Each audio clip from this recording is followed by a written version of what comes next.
With all of these progressions, one of the things we're trying to make sure is that we don't have excess momentum assisting with the movements. So if we change from the knee raise to the leg raise, for example, we don't want that extra difficulty increase to come with extra momentum or swinging to be able to complete the movement. And similarly, when we change from the leg raise to the somewhat strict toes to bar, we don't want that to be from a swinging based motion. We want it to be from a controlled fashion. We can also reduce some of the hip flexor activation by trying to focus on curling our lower back as we're lifting the legs or the knees. If we just think about lifting the knees up and our hips go backwards in this direction, that's mainly a hip flexor based movement rather than a core movement or a abdominal based exercise. So when we're trying to make this an abs or an abdominal based exercise, we want to try and make sure that we curl our lower back a little bit to encourage that part of our spine to bend, which will then encourage our abs to contract. When progressing to the toes to bar version, the extra component of this movement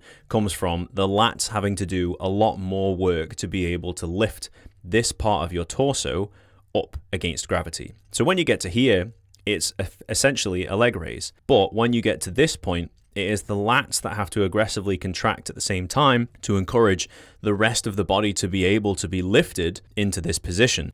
And as a result of doing that, you're going to get some extra rounding of the back, which is going to get some extra stomach contraction or abdominal contraction. And so that is why it is a progression of this exercise.